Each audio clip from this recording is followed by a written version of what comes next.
क्या आपका भी 50, 60, 70% है और आप जीडीएस के अंदर सिलेक्शन लेना चाहते हो, तो इस बार नई वैकेंसी में 2 नए बड़े बदलाव हैं, उनसे आपका इस बार सिलेक्शन रहने वाला। आप सभी विद्यार्थियों का स्वागत है आज के हमारे इस वीडियो के अंदर।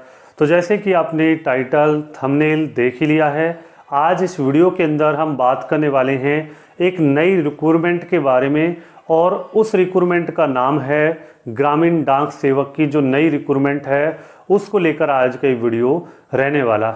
इसके अंदर हम आपको इस वैकेंसी से जुड़ी हुई कंप्लीट जानकारी प्रोवाइड कराने वाले हैं। इसके अंदर कितने पद रहने वाले हैं, कब ये वैकेंसी आने वाली है और इसके अंदर कौन कौन फॉर्म अप्लाई कर सकता है, इसके अंदर एलिजिबिलिटी क्राइटेरिया क्या है, एज लिमिट क्या है, कंप्लीट जानकारी आपको इस वीडियो के अंदर मिलने वाली है। तो आप इस वीडियो को बिना स्किप किए हुए 5-10 मिनट का समय निकाल कर देखिएगा। आपको इस वैकेंसी के बारे में कंप्लीट जानकारी मिलने वाली है। किसी और वीडियो को देखने की आपको इस वीडियो के बाद ज़रूरत नहीं पड़ेगी। तो चलिए अब इस वीडियो को स्टार्ट करते हैं। जो भी जानकारी है इस वैकेंसी से जुड़ी हुई मैं आपको प्रोवाइड करा देता हूँ। तो देखिए, अगर आपको ये वीडियो अच्छा लगे तो आप इसे लाइक कर सकते हो, चैनल के साथ जुड़ जाइएगा ताकि इसी प्रकार की जानकारी आपको मिलती रहे। तो आप चलिए इस वीडियो को स्टार्ट करते हैं। हम पहले बात कर लेते हैं टोटल वैकेंसियों को लेकर। इसके अंदर इस साल 2025 के अंदर कितनी वैकेंसी आपको देखने को मिलने वाली हैं। तो देखिए, इस बार इसके अंदर लगभग 35 से लेकर 40,000 वैकेंसियाँ आपको इस बार देखने को मिल सकती हैं, क्योंकि इस बार क्या है, जो पिछले साल ही वैकेंसी आई थी उसका जो प्रोसेस है रिजल्ट का वो अभी भी चल रहा है। तो उसके अंदर जितनी भी वैकेंसियां रिक्त रह जाएंगी उन सभी को भी इसमें जोड़कर नई वैकेंसियां जारी की जाएंगी। तो चलिए अब इसके बाद देखिए पोस्ट नेम को लेकर बात कर लेते हैं। इसके अंदर 3 टाइप्स की वैकेंसियां होती हैं। एक तो होती है बीपीएम की, एक होती है एबीपीएम की और एक होती है डाक सेवक की, जिसे आप पोस्टमैन भी कहते हैं। तो ये तीनों ही पद इसके अंदर आपको देखने को मिलने वाले हैं। अब इसके बाद देखिए फीस को लेकर बात कर लेते हैं। फीस इसके अंदर इतनी है कि आप सभी फॉर्म अप्लाई कर सकते हो। जर्नल ओबीसी वालों की केवल 100 रुपये है, बाकी SC ST female candidate pH candidate उनको कोई भी फॉर्म फीस नहीं देनी है। आप फॉर्म भर सकते हो बिल्कुल फ्री ऑफ कॉस्ट। तो ये आपके लिए इसमें फ़ायदा रहने वाला। अब इसके अंदर एज लिमिट क्या रहने वाली है, तो इसके अंदर देखिए एज लिमिट भी इतनी है कि आप सभी विद्यार्थी इसके अंदर फॉर्म अप्लाई कर सकते हो। मिनिमम 18 साल है, मैक्सिमम 40 साल है, और उसके साथ ही ओबीसी वालों को 3 साल का एज के अंदर छूट मिल जाता है और एससी एसटी वालों को एज के अंदर 5 साल का छूट मिल जाता है। यानी कि आप 45 साल तक फॉर्म अप्लाई कर सकते हो। एससी एसटी वाले, ओबीसी वाले 43 साल तक आप फॉर्म इसके अंदर अप्लाई कर सकोगे। तो एज लिमिट आपकी काफ़ी ज़्यादा। एलिजिबिलिटी क्राइटेरिया क्या है इसके अंदर, तो देखिए इसके अंदर केवल 10th पास जो विद्यार्थी होते हैं वो इसके अंदर फॉर्म अप्लाई करने के लिए एलिजिबल रहते हैं। लगभग पूरे इंडिया के अंदर 10th पास तो मिनिमम रिक्वायरमेंट मांगा जाता है, तो ये आप पास होने चाहिए और आप फॉर्म अप्लाई कर सकोगे। उसके साथ ही इसके अंदर कुछ एलिजिबिलिटी क्राइटेरिया और भी रहता है। एक तो है इसके अंदर आपको जिस जगह से आप फॉर्म अप्लाई करते हो उस जगह का आपको लोकल लैंग्वेज, यानी कि जो आपकी स्थानीय लैंग्वेज होती है, भाषा होती है, उसका आपको ज्ञान होना चाहिए, वो आपको बोलना और समझना आना चाहिए। दूसरा, इसके अंदर आपको बेसिक कंप्यूटर का नॉलेज होना चाहिए और उसके साथ ही आपको जो साइकिलिंग होता है चलाना आना चाहिए। ये दोनों ही चीज़ें आपको आनी चाहिए। और इसके अंदर देखिए कोई कंप्यूटर सर्टिफिकेट को लेकर कोई भी अभी ऐसा जानकारी नहीं है कि कंप्यूटर का कोई सर्टिफिकेट आपको इसके लिए चाहिए। अभी केवल बस आपको बेसिक जानकारी होना चाहिए तो आप फॉर्म अप्लाई कर सकोगे।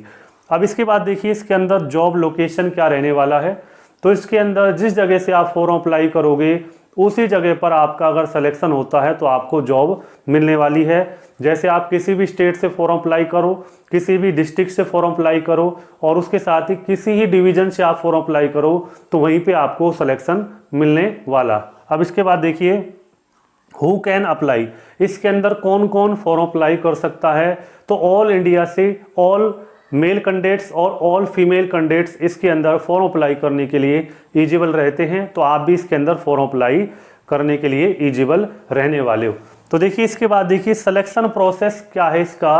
तो सिलेक्शन प्रोसेस इतना आसान है कि आपको तो कुछ करना ही नहीं है। बस आपको जब इसके फॉर्म ऑनलाइन हो जाते हैं तो आपको केवल ऑनलाइन फॉर्म भरना है। उसके बाद आपको कुछ नहीं करना है, ना इसके एग्ज़ाम की प्रिपरेशन करनी है और ना ही आपको कोई अन्य चीज़ें करनी है। बस आपको फॉर्म अप्लाई करना है। उसके बाद आपकी एक कट ऑफ तैयार होगी। अगर आपका सिलेक्शन उसमें हो जाता है फिर आपको डॉक्यूमेंट वेरिफिकेशन के लिए डेट बता दी जाती है। उस दिन आपको डॉक्यूमेंट वेरिफिकेशन कराने बस जाना होता है, फिर आपका उसी जगह पर सिलेक्शन हो जाता। इतना इसका आसान प्रोसेस है सिलेक्शन का। अब इसके बाद देखिए इसके अंदर पेमेंट को लेकर क्या जानकारी है। अगर आप इसके अंदर सिलेक्शन हो जाता है आपका, तो आपका पेमेंट क्या रहने वाला। तो देखिए इसके अंदर बीपीएम का जो पेमेंट है, ब्रांच पोस्ट मास्टर, उसका पेमेंट जो है 12,000 से लेकर 29,380 रुपये के बीच में रहता। जैसे जैसे आप इसमें काम करते रहोगे वैसे वैसे आपका जो पेमेंट है इसमें बढ़ता रहेगा, इंक्रीमेंट होता रहेगा। उसके साथ ही इसके अंदर एबीपीएम का जो पेमेंट है 10,000 से लेकर आपका 24,470 रुपये के बीच में रहता। आप जैसे जैसे इसमें काम करते रहोगे वैसे वैसे आपका पेमेंट जो है इसमें बढ़ता रहेगा। और सेम ही जो है डाक सेवक का ही रहने वाला। एबीपीएम और डाक सेवक लगभग दोनों का ही बराबर पेमेंट इसके अंदर रहता। अब इसके अंदर देखिए ड्यूटी आवर, कितने घंटे का आपका इसके अंदर काम रहता है। अगर आपका सिलेक्शन हो जाता है तो आपको कितने घंटे इसके अंदर काम करना पड़ेगा। तो इसके अंदर देखिए 10 बजे से लेकर 4 बजे तक का समय रहता है पोस्ट ऑफिस का, वही आपका रहता है। टोटल मिलाएंगे तो लगभग 6 घंटे का आपका इसके अंदर काम रहता है। और इन 6 घंटों के अलावा आप अन्य कोई काम अपना कर सकते हो, कोई दूसरा आप काम भी कर सकते हो इनके अलावा। तो ये आपका इसमें काफ़ी ज़्यादा बेनिफिट रहता है। समय को लेकर काफ़ी कम समय की आपकी इसमें जॉब रहती है। अब इसके अंदर देखिए जॉब प्रोफाइल क्या रहता है। तो इसके अंदर बीपीएम का, एबीपीएम का और डाक सेवक का अलग अलग इसके अंदर जॉब प्रोफाइल रहता है। बीपीएम का जो जॉब प्रोफाइल रहता है वो ऑफिस का ही रहता है, जैसे कि ऑनलाइन या ऑफलाइन जो लेन देन होता है उसका रिकॉर्ड रखना, इसमें मेंटेनेंस का काम करना, यानी ऑफिस के अंदर जो मशीनरियाँ होती हैं उनका मेंटेनेंस रखना और रिकॉर्ड रखना, ये छोटा छोटा काम रहता है ऑफिस का। एबीपीएम का भी काम सेम ही रहता है, जो डाक टिकट होते हैं उनको वितरण करना, सरकारी जो स्कीम होती हैं उनका प्रचार प्रसार करना। और जो डाक सेवक होता है उसका काम जो है, जो पार्सल्स आते हैं या डाक आते हैं उनको डिलीवर करके आना और जो सरकारी स्कीम्स होती हैं उनकी जानकारी आम जनों को देना, ये कुछ इनका बेसिक काम होता है। इनका सामान्य ही काम आपको देखने को मिले। तो चलिए अब इसके अंदर हम बात कर लेते हैं, क्या इसके अंदर कम परसेंटेज वालों का भी सिलेक्शन हो सकता है, नहीं हो सकता। तो देखिए इस वैकेंसी के अंदर जो आपका सिलेक्शन प्रोसेस रहता है वो आपका परसेंटेज बेस रहता है, इसलिए इसके अंदर ज़्यादा परसेंटेज वालों का सिलेक्शन ज़्यादा देखने को मिलता है। लेकिन इसका मतलब ये नहीं कि इसके अंदर कम परसेंटेज वालों का सिलेक्शन नहीं होता। कई बार क्या होता है कि जो लिस्ट आती है, आपकी मेरिट लिस्ट आती है, उसके अंदर ज़्यादा परसेंटेज वालों का सिलेक्शन हो जाता है, लेकिन वो डॉक्यूमेंट वेरिफिकेशन कराने नहीं जाते, जिनसे उनकी जो जगह है वो रिक्त रह जाती है और दोबारा से जो डाक विभाग होता है लिस्ट जारी करता है और दोबारा से कम परसेंटेज वालों का भी उसमें नंबर आता है। तो ये कम परसेंटेज वालों का भी सिलेक्शन इसके अंदर होता है और ज़्यादा परसेंटेज वालों का तो ज़्यादा संभावनाएं इसके अंदर रहती हैं। तो इसको लेकर हम कभी नेक्स्ट वीडियो के अंदर हम आपको पूरी जानकारी प्रोवाइड कराएंगे। अब इसके अंदर हम आपको ये जानकारी दे देते हैं कि वैकेंसी के ऑनलाइन आवेदन कब तक आपको देखने को मिलने वाले। तो देखिए इसको लेकर काफ़ी अपडेट अब आ रहे हैं कि ये वैकेंसी जो है आपको जनवरी माह के लास्ट तक देखने को मिल सकती है, क्योंकि जो पिछली वैकेंसी है 2024 की, उसकी बस अब फाइनल प्रोसेस चल रही है। उसमें कुछ विद्यार्थियों का पेंडिंग रिजल्ट चल रहा है, वो एक बार क्लियर हो जाएगा तो फिर क्या है, जो डाक विभाग है, जितने भी पोस्ट ऑफिस हैं उनके अंदर एक बार रिक्तियों की जानकारी, यानी कि जो खाली पोस्ट हैं उनकी जानकारी मांगेगा। उसके बाद फिर आपका जो डिटेल नोटिफिकेशन है वो जारी कर दिया जाएगा। और इसकी जो संभावित जानकारी मिल रही है कि जनवरी के लास्ट तक आपका नोटिफिकेशन आने की पूरी संभावनाएं बताई जा रही हैं। तो अगर आपको ये वीडियो अच्छा लगा है तो आप इसे लाइक कर सकते हो, चैनल को सब्सक्राइब कर लीजिएगा, ताकि इस वैकेंसी से जुड़ा हुआ या किसी अन्य वैकेंसी से कोई भी जानकारी हमको मिले तो हम आपको सीधा इसी चैनल के ऊपर प्रोवाइड करा देते हैं। तो वो देखने के लिए आप इस चैनल को सब्सक्राइब जरूर कर लीजिएगा, ताकि इसी प्रकार की जानकारी आपको मिलती रहे।